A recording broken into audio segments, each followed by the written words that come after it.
Man, oh, it's the pre-show where we talk about what we're gonna do in the show. Hey, everybody, we're gonna talk about all the Okay. new comics coming out this week later. But man, you missed the show yesterday.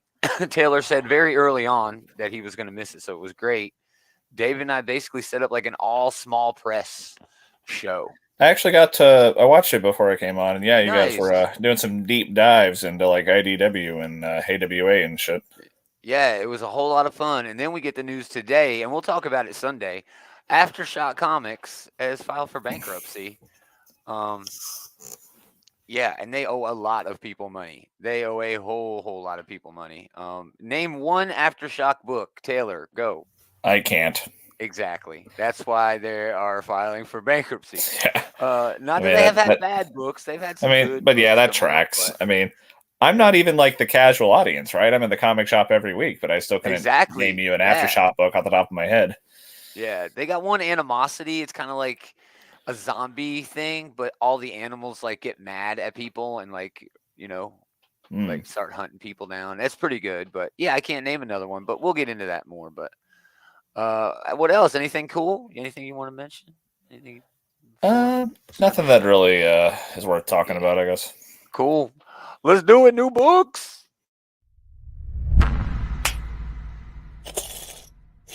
Mm-hmm. Got a new intro too. Seasonal. You're what the French call les incompetents. You know, I'm often reminded this time of year just how little of Home Alone I remember, besides like the break in with the traps and everything. You Oh know, yeah, that's the best part. it is, but Yeah, I really don't remember any of the rest of that movie. yeah.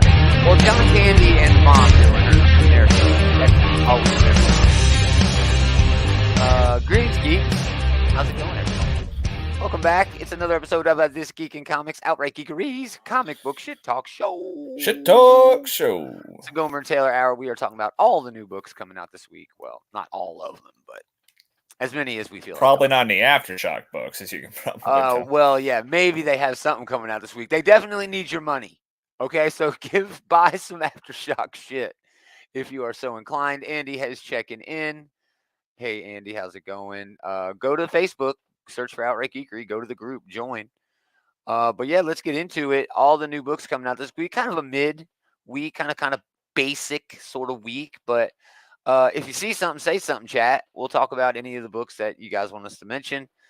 Starting off at Image Comics, these books coming out Wednesday, except for the DC books and some others. Tuesday, Wednesday. Hey, go to your shop if they got the books. Good for you. If not, come back the next day. They'll be there. Bone Orchard, very well deserved second printing of issue number 2. Deadliest Bouquet wraps this story. I have not been in on this. Sort of like three daughters trying to get revenge, kind of like a Charlie's Angels sort of thing. Hmm. I don't know. Department of Truth gets a special. This is basically only collecting issue 10 and 11, the Bigfoot story. One of the most popular stories that's come out of here because it was just like very self-contained 2-issue sort of thing. You didn't really need to know anything else going on in the series. I mean, like And there's a Bigfoot lot of is Bigfoots in like it. the king of the cryptids, right? Yeah, exactly. Gunslinger Spawn, because McFarlane, and it's a week at Image. It was Hitomi so number weird. 3. Last week, right, Yeah, when there wasn't any Walking Dead or Spawn, but it turns out there was. It was just at it DC was this as a week. DC. Yeah, so Yeah. weird, dude. So weird. Hitomi number 3. I Hate Fairyland is getting an issue 2. Kind of interesting here, just because we always point this out. But Peach Momoko getting a variant cover away from Marvel.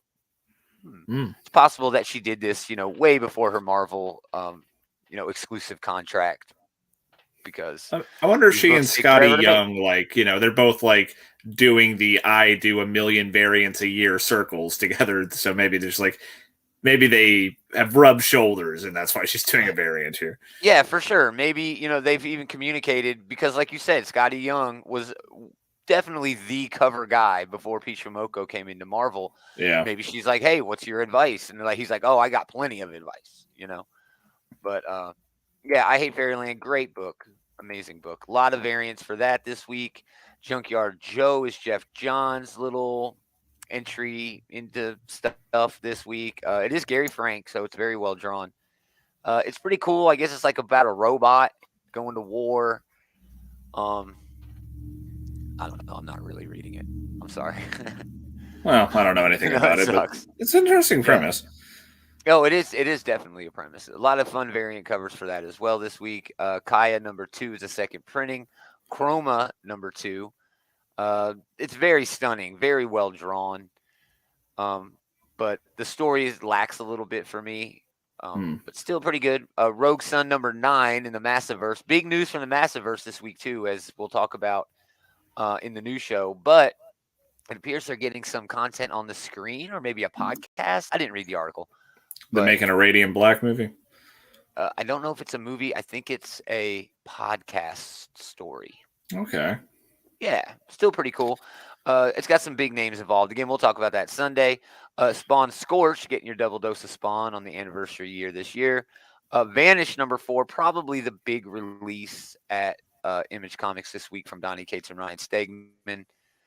It's a really fun, sort of modern day magical, kids love chains sort of thing, that Cates and Stegman are known for. It's been really good so far. I hope it continues. It's not solicited past the 5th issue at this point. So still worrying what the hell Donnie Cates got going on in the background, but we'll see. Yeah. Voyage is #2. Walking Dead. We get our Kirkman book this week, of course. And what's the furthest place from here? Get some. Most notably over at Image Comics is the lack of a debut. Image is usually pretty good about putting out at least a one-shot sort of story, and I guess the Department of Truth kind of is that, but it's a reprint, so no, not really. Yeah. But yeah, just something worth noting over at Image this week. Kind of Yeah, basic, the last week of the year too. Yeah. And I think that might. Oh be wait, no, part of sorry. it. So there's one more. Sorry. There is one more, but I think that might be part of it. It's before Christmas. No one's thinking about last minute shopping, going to the comic book shop and buying something out. Like, you know what I mean? If they're going there, they're going to buy Christmas presents. They're not buying their comics for themselves. So it was really good on everybody to get all the meat out really early in the month. And we did. We had some great weeks this month. So Boom Studios, the all new Firefly finale is, done already. But they're getting a little extra there, $9 for that bad boy. That's a lot, dude. Berserker #11, the penultimate issue of this book that seems like it's been going on for fucking ever. But yeah, when did that first issue come out? Like 2 years ago, right? Yeah, I'll go look, man. It's pretty. I think it was coming around at the same time the last John Wick movie came out.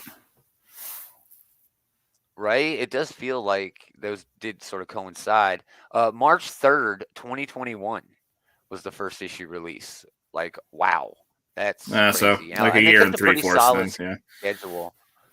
Yeah, they kept a pretty solid schedule, but it looks like they had a break after issue 5 or 6, around there. But still a very, really solid book. It's going to sell a shit ton when it's finally collected next year.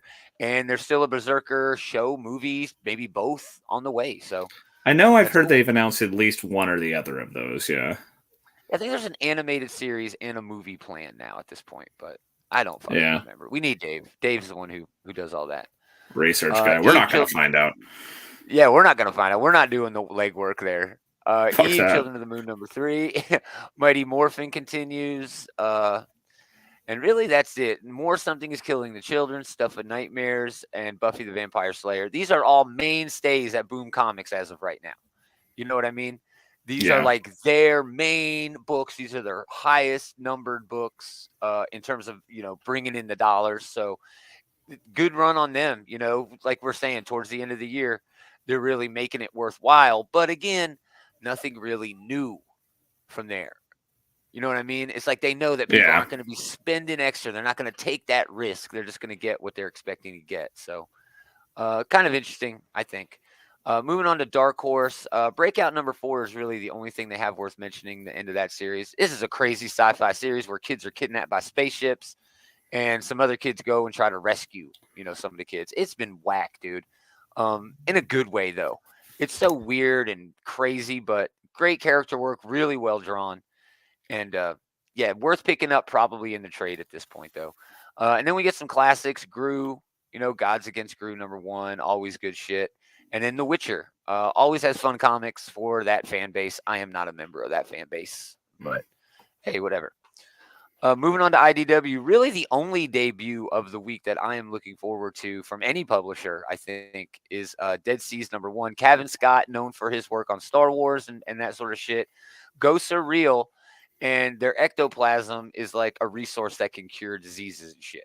So that's what this is about. A dude who gets onto a ghost ship in hunting of ectoplasm, but of course, the ghosts have other things in mind. Sounds fun, dude. That's a cool premise, yeah. Yeah, I love Kevin Scott. He is a great writer. I'm not really sure about Nick Brokenshire, although this cover does look great. So I'm hoping the interiors sort of match that. And yeah, man, I'm interested in this. I'm going to check the hell out of this. I can't wait. Not sure how long that series is going to be. I think all of these are 4 or 5. All of these creator-owned things that IDW planned out a few months ago. So, but yeah, again, nothing else at.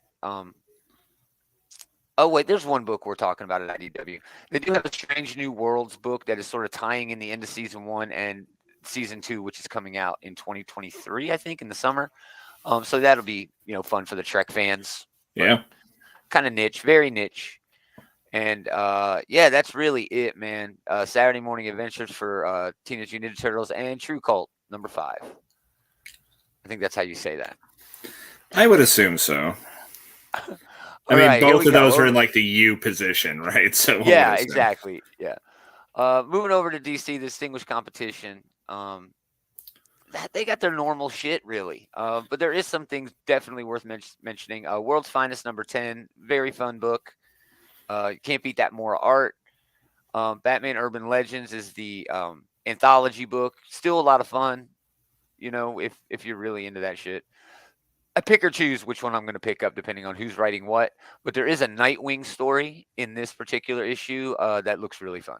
Not written by Tom Taylor, but it's set in the Tom Taylor sort of timeline that he's got going on. So. I feel like Nightwing stock has risen a lot since Tom Taylor started his run. Yeah, so it definitely. I mean, we'll talk about it here in a minute, but yeah, it's definitely. I bet he probably wouldn't have such a starring role in Dark Crisis if not for that run. That's exactly what we're. So yeah, this could be a good opportunity for a lot of other writers to kind of take their pass to the character now. Yeah, for sure. Okay, moving on. Batman versus Robin #4. This has been a lot of fun too. I've really enjoyed the hell out of this. Batman is wearing Dr. Fate helmet. That's weird. It looks like it is a Batman version of the Dr. Fate helmet. Oh God, it does have bat ears, doesn't it? I'm not sure. I both love and hate that. Yes, it's like the worst, best thing ever. Yeah. But I love this little story they're doing with Damian Wayne. It's a whole lot of fun. So, Catwoman #50 gets a little bit bigger story there because of how great it is. I mean, the Batman versus Robin is $6. They're asking a lot for that right now. That's just wild to me. But yes, Dark Crisis on Infinite Earths #7 wraps the story. It's an extra big $6 issue, and yeah, it's all about Dick Grayson on the front. He seems to be the one who is going to be the guy to come out of this, and I don't know. I don't know what the hell is going to happen. Of course, a whole lot of variants for this, but I'm happy to see this end. I don't know if you read the Dark Crisis Big Bang last week, but in the end of it, it was basically Flash running around looking at all the different universes in the new DC multiverse. That was sold out in the shop, but yeah.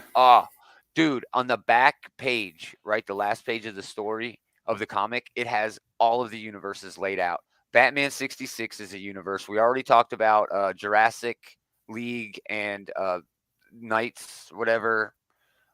The Night Dark Knights of Steel. Yeah, Dark Knights of Steel. But like Superman 78 and Batman 89 are in their own universe called Earth 789, which is pretty funny. Oh God. There's an Earth 66 where it's just the Batman 66 shit going on. The Amalgam universe is noted in that book.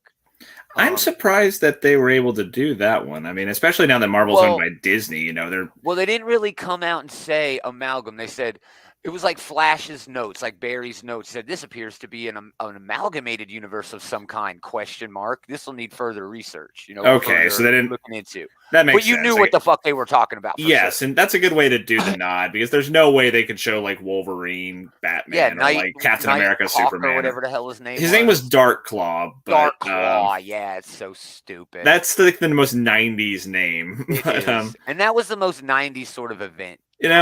I always thought that like Superman like fusing with Captain America, like get that thematically, but what is Captain America bringing to the table for Superman? A shield. He doesn't need a fucking shield. He's indestructible. He's Superman.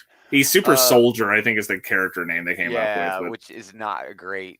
Yeah. But yeah, Crisis on Infinite Earths, number 7. Very, very excited for Dark Crisis for the end of that. Just to see. And I fucking love Captain America, but he just doesn't bring any. He doesn't have any sort of asset to Superman's power set, Right. Issue 7 of that's coming out. The final issue of DC versus Vampires All Out War, number 6. That looks. Man, I've heard so many good things about the people who are actually reading this that I think I'm gonna have to go back and find these issues and see if I can get into it. I never even gave it a try. I mean, this is just a stupid fucking premise. That doesn't necessarily mean it's not fun, though. Tom Taylor lives off stupid premises and makes them awesome. Yeah.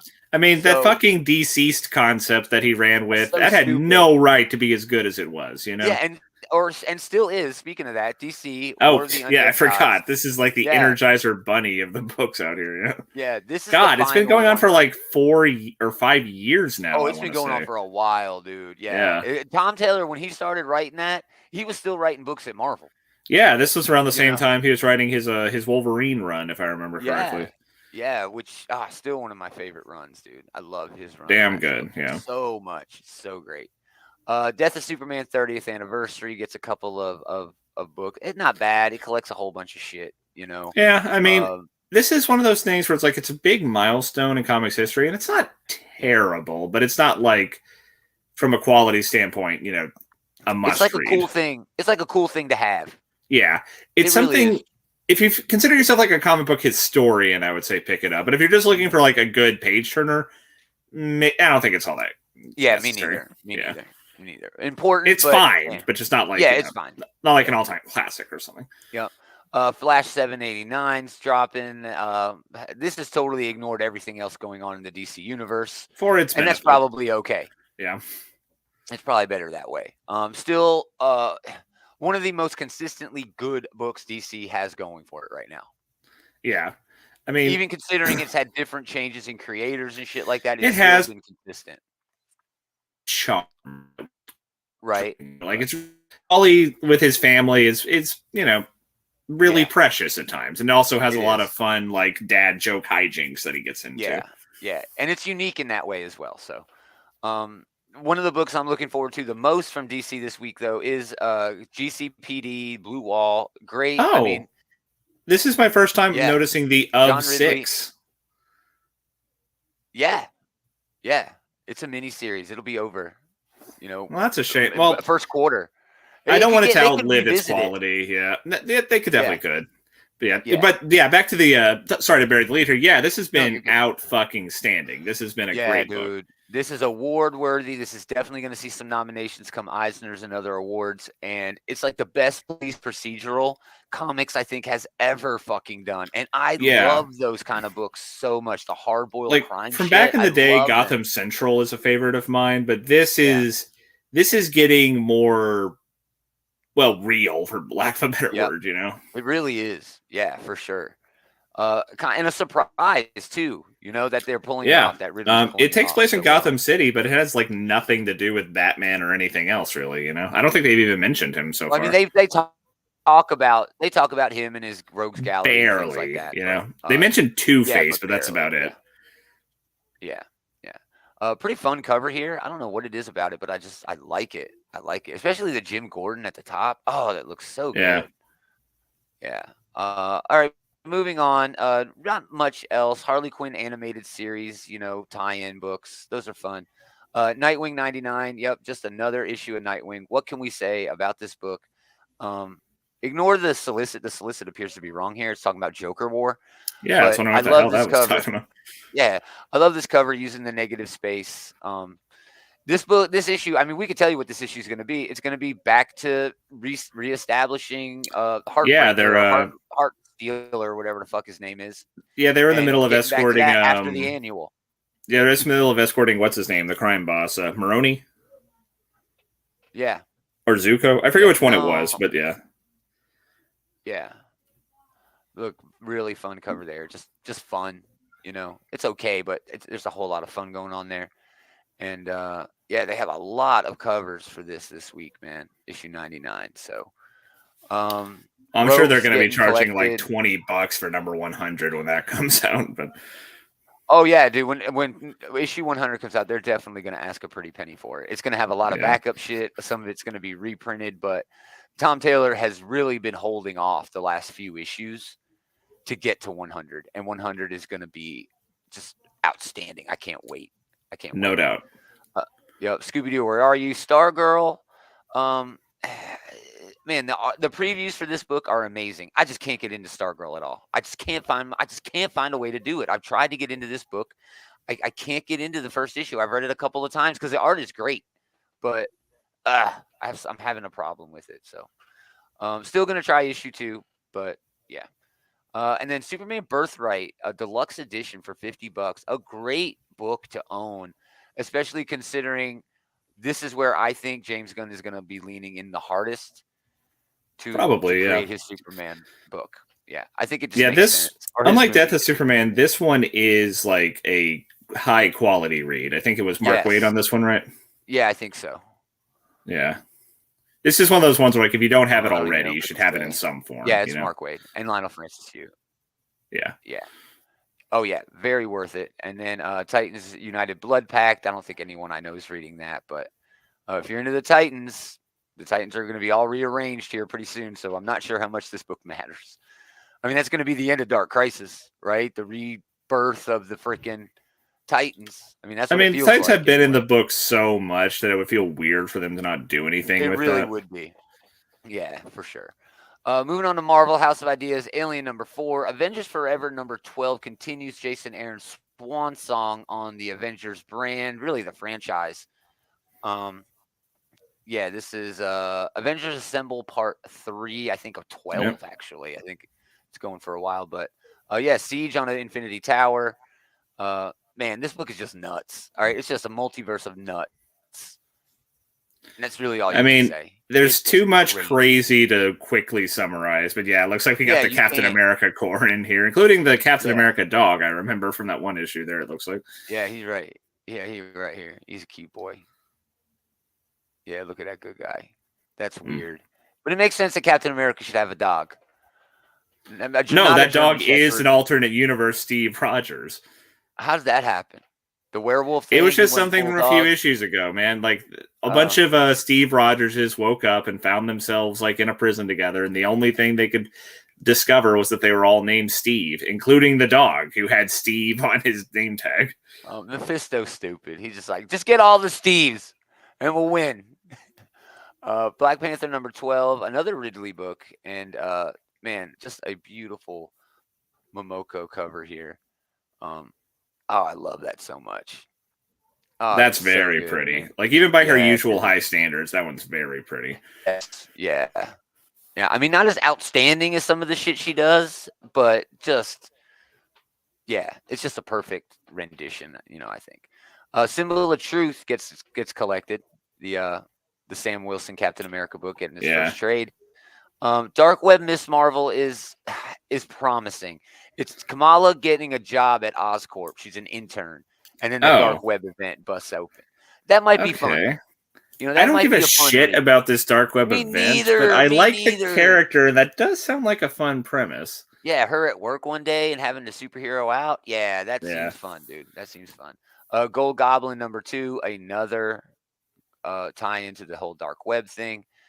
Gold Goblin is basically Norman Osborn, but he's trying to be a good guy. Yeah. I missed that status quo change where like him and Peter are like on good terms now, apparently. Yeah, it's weird, dude. It's weird. I haven't been reading that. Yeah. Knights of Pendragon, that's interesting. Getting collected some of that old school shit. $125 for that.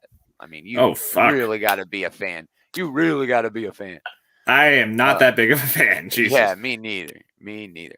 Knights of X gets traded. Mary Jane and Black Cat, number 1 of 5. Again, another dark web tie-in. Fun Momoko cover here.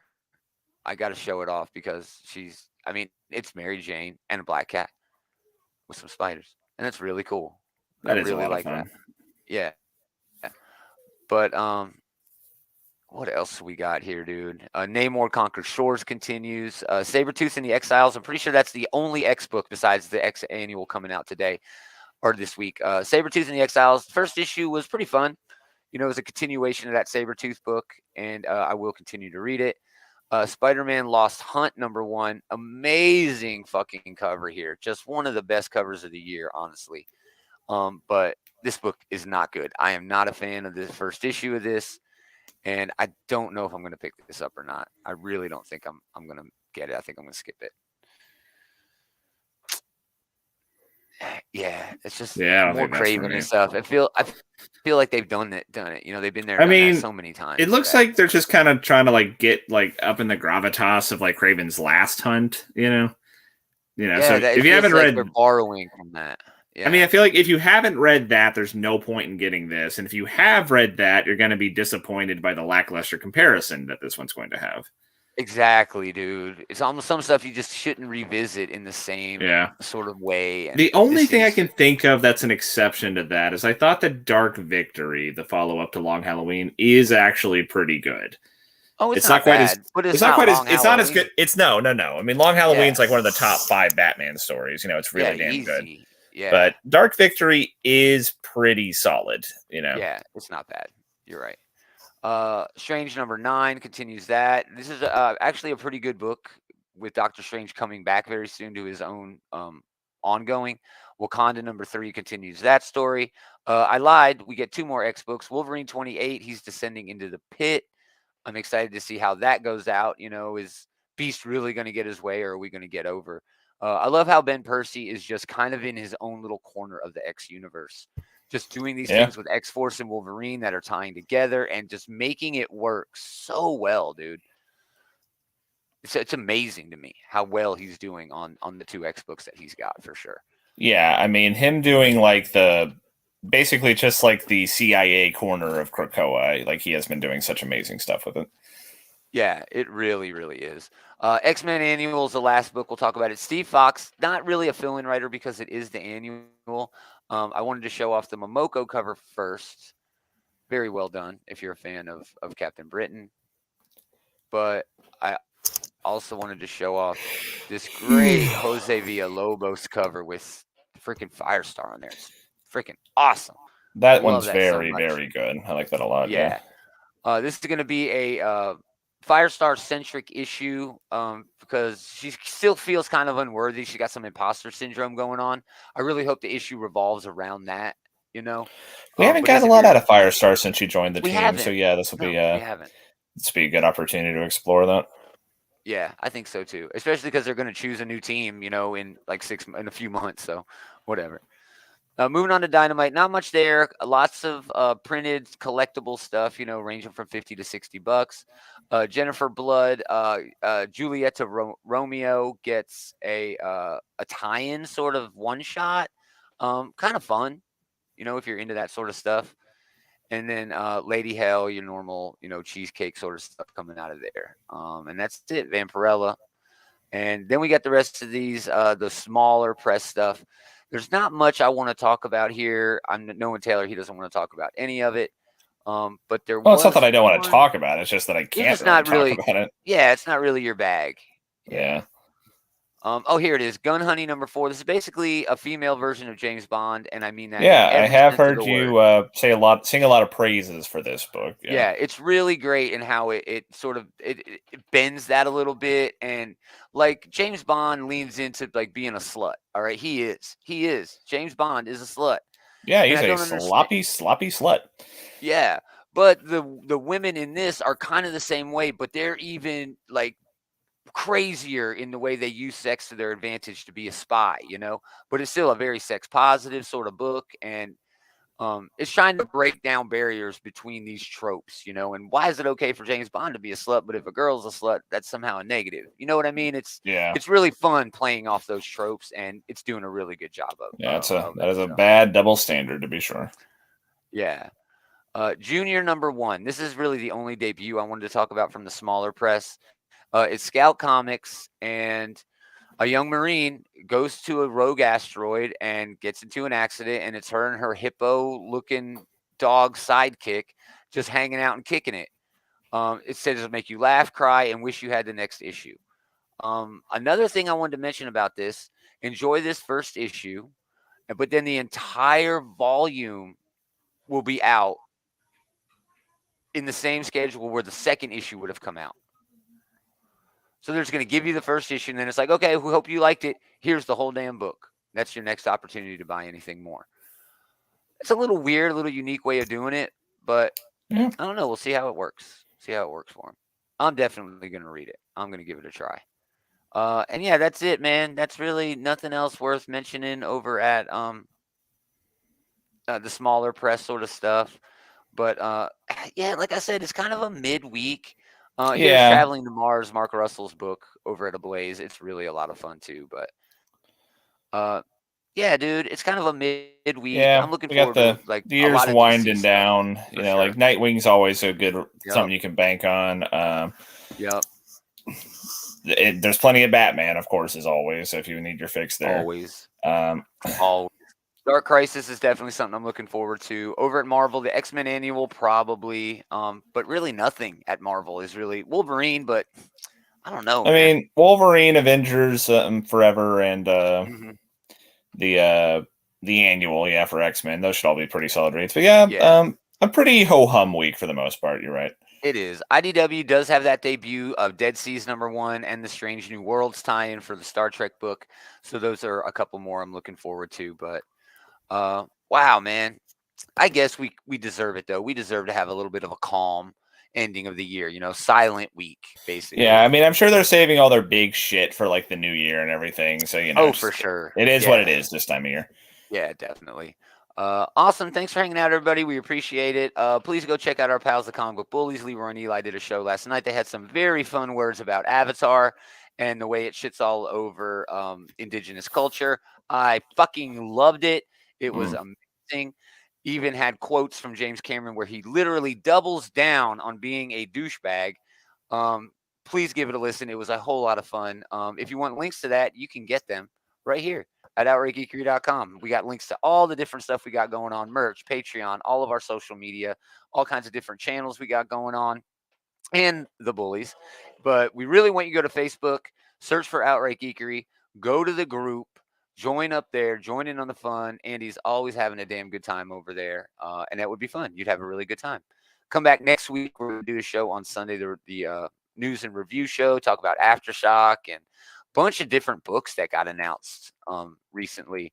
They're doing another Power Rangers crossover. They're doing another Usagi Yojimbo and TMNT crossover. So, man, it's going to be a whole lot of fun talking on that shit next week. Yeah, but thanks for hanging out, everybody. Really appreciate it. But most of all, thanks to this guy for hanging out with this guy. Good times. We are going to do it again next time. Same geek time, same geek channel.